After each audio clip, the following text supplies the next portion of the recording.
Hello, everybody, and thank you for joining us back here at Lynx's channel. We're sitting here once again with President and CEO Michael Penner, and today we wanted to have a dialogue about the potential catalysts that Lynx has to see happen over the course of the next couple of years that really propel them into where it is Lynx is trying to go. But first off, Mike, how are you doing today? Oh, we're doing well today. I think, it's that time of the year when everybody's getting busy and kind of ramping up for the next year, getting the whole business going. So it's good. Wonderful, wonderful. Glad to hear it. So give us the 411. What do you think needs to happen, say, over the course of the next year, whether it be on Lynx's side or just the industry side, for Lynx to really evolve into what it is you guys are aiming for? Yeah, I think that, really where we see this whole business going, the industry going, and what's exciting for us is that, there's a time, 3-5 years down the road that whereby, everybody and all transactions are sitting within some kind of an application or service, right? So people are going into their wallet and their preferred provider, it could be the big fintech companies, the wallets, Revoluts, things like that. But really what's happening is that behind the scenes, there's an engine where, what we want to be able to do is whatever you want to pay with, and however you want to get paid, that even just disappears, right? It's just you have your own account, you have your own ID, and then everything just kind of sorts itself out and connects.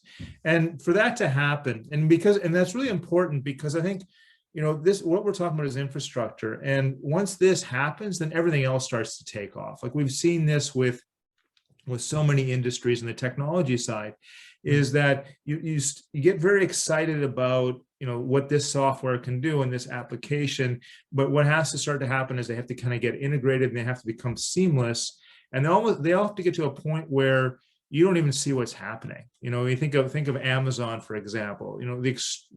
Right now, it's far too addictive. You sit at home, it's scared of COVID, and you just go on their phone and I just buy stuff, right? And stuff shows up at my house.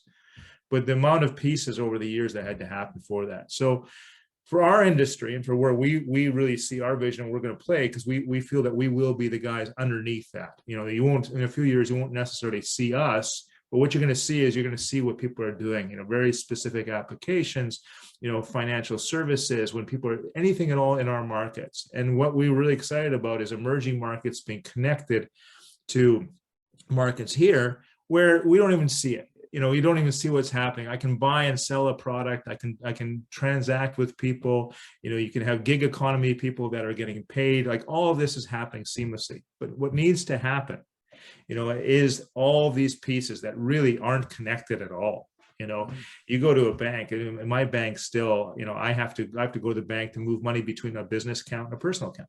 Yeah. Right. And that's because systems aren't connected and the layers aren't there, because we're all creating our technology separately, waiting for that to happen. So, there's a lot of things along standards. When you start getting into financial services, when you start getting into different technologies, you have to find a common standard. So there's standards, there's interconnections. For us, what we look at is we look at all the different types of services that we need to do, what kind of licenses that we need to get in different markets to make it easy. If I want to connect, which we will, connect Philippines to Vietnam, there's a bunch of things I need to do in Vietnam. I need to find licenses, I need to find partners, I need to get the services to get there. I have to make sure these different things connect, and that's really kind of what we're doing, the paddling that we're doing underneath the water to kind of get there. So really what we're seeing is that interconnection, and for us, if we look in 3 years' time and you say, hey, we executed our business plan really well,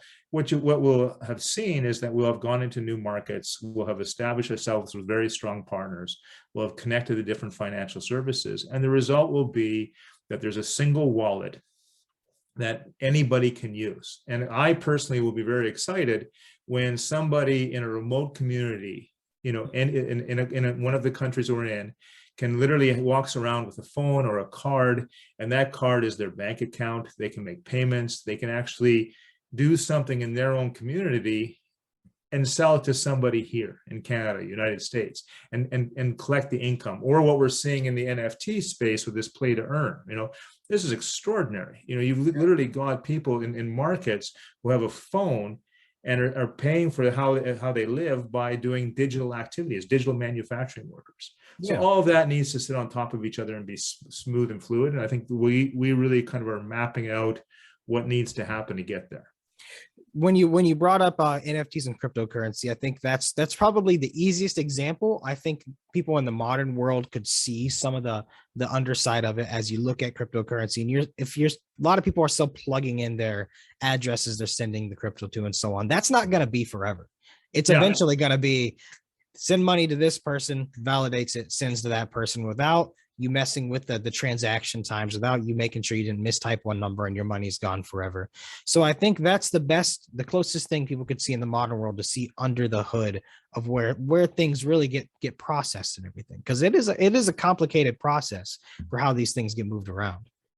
Oh yeah, very much so. It's very manual. And what I find extraordinary is that in these markets, and we've seen this in the Philippines with the tremendous use of this play to earn, is you've got people who are motivated because they want to earn money because they don't get free government checks in these markets like we have, right? Yeah. So they desperately need to make money, and they are actually taking the time to learn it. And as you said, it's a very complicated process. I have to create a wallet. I have to create an in-game wallet. I have to be able to change it into cryptocurrency.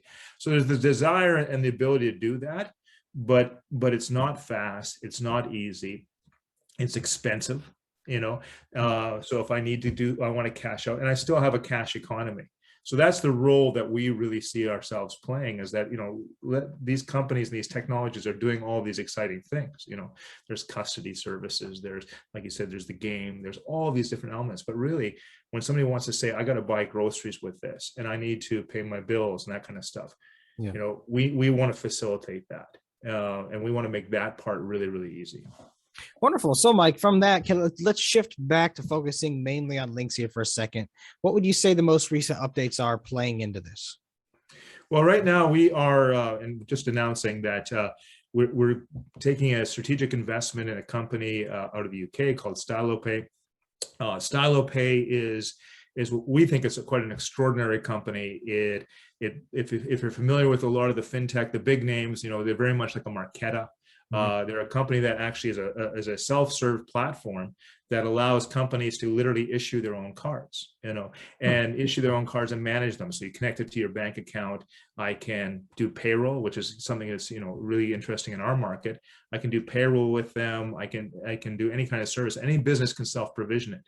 So you take that, and we think it's an extraordinary company in its own right, and we're really excited about that. But now you take it into the market and the service that we're doing, and you put that on top, and now you have a market whereby, let's say a company has 50 employees, but 40 don't have a bank account, right? Well, now this company can go and they can issue cards to all their employees. Those employees can then take that card and they can get payroll to that card. It sits on the wallet, right?